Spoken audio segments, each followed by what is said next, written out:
cheeky chicken, what are you doing today? Why in a flower pot? Ah, you're just about to come in because it's raining. Look at that rain on the window. Look at those big grey clouds. Oh, and we're learning about tornadoes at the moment too. Let's hope there's not a tornado nearby. Whoa, watch out.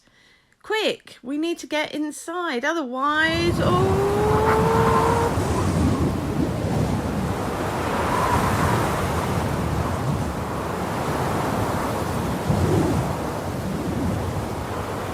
Oh my goodness, cheeky chicken. You've been swept up into that tornado. Wow, what's that? There are some maths problems to solve about tornadoes before you can come back. Okay, let's see if we can answer them.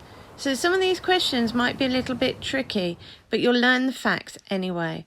So the deadliest tornado in recorded history in the United States, which occurred on March the 18th, 1925. It was called the Tri-State Tornado, and 695 people lost their lives. How many years ago did this tornado occur? So think about the date now and 1925. The next question. The 5 deadliest tornadoes in the United States had the following death tolls: 695, 317, 255, 216, and 203. What is the average of this set of data? So you need to think about what an average is. The next questions. The wind inside the funnel of a tornado can reach speeds of 40 to 300 miles per hour. What is the range of wind speeds for tornadoes? So there's a hint. The range is a difference between the maximum and the minimum in a data set. And during tornado season in the United States, there can be up to 50 tornadoes in 1 week. Most are small in size and strength. About how many tornadoes are there on average per day? So again, you need to think about averaging and how many days there are in 1 week. Not 1 working week, 1 whole week. So you might have needed a calculator, pen and paper, or you might have asked for some adult help for some of those questions. They were quite tricky. So here are the answers.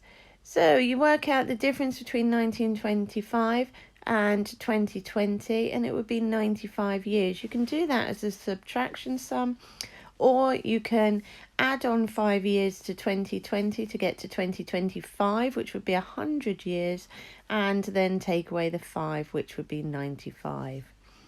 So then for the average, you add up those numbers and divide by 5, because you've got 5 sets of data, and that would be 337.2, or just 337 if you were rounding down.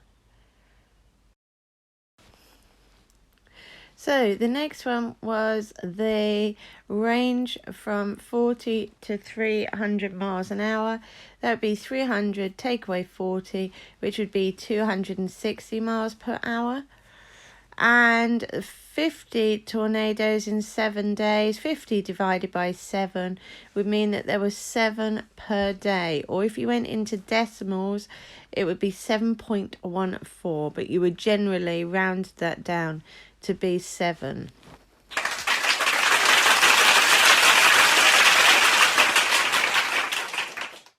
Oh, cheeky chicken, that's where you are. I did wonder where you'd landed.